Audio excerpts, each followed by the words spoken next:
October 3rd, 2018. A quiet neighborhood in Florence County, South Carolina. What started as a routine warrant service turned into a war zone. 7 officers shot. 2 would never make it home. And the man behind it all, a 74-year-old former lawyer who was waiting for them to arrive.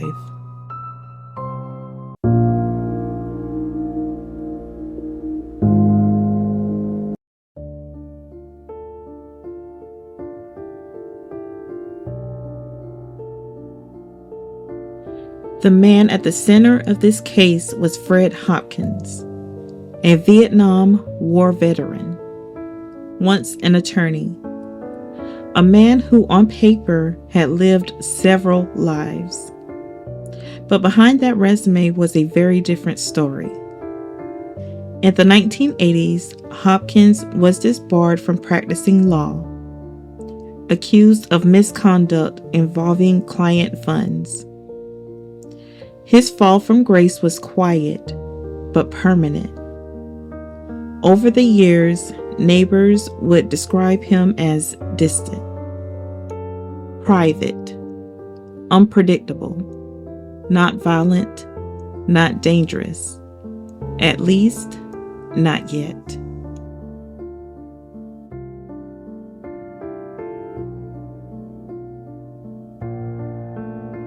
On October 3rd, law enforcement wasn't there for Hopkins. They were there for his son. Hopkins' adult son was under investigation for serious sexual abuse allegations involving a minor. Authorities had obtained a warrant, and they were ready to execute it. To them, this was routine. Serve the warrant, secure the suspect, leave. But what they did not know was that someone inside the house had already made a decision.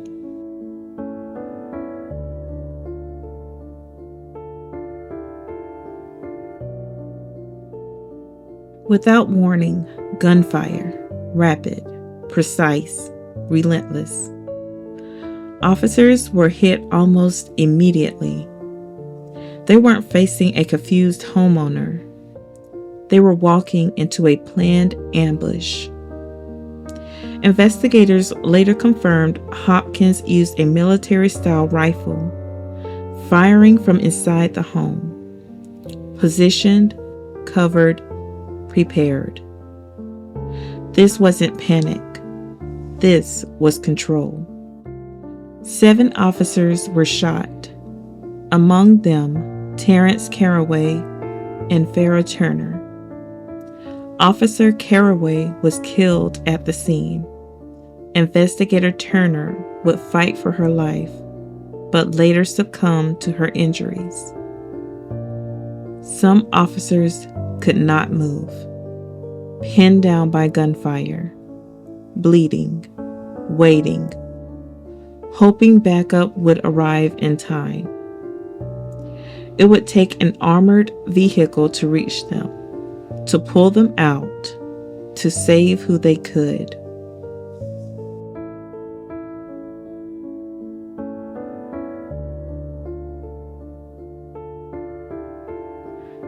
What drives a 74-year-old man to open fire on police?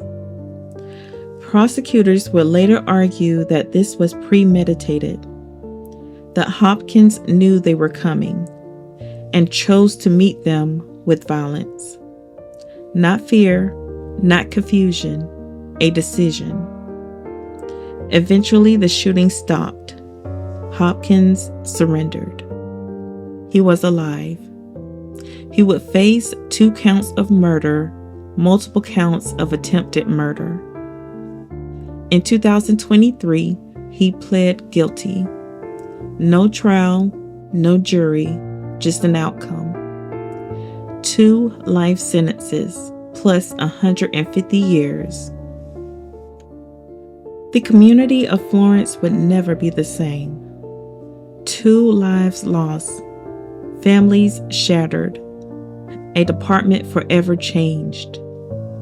For the officers who survived, the scars weren't just physical.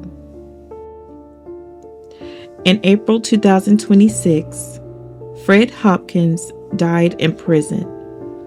Not in a courtroom, not in a headline, but in a hospital bed after a prolonged illness.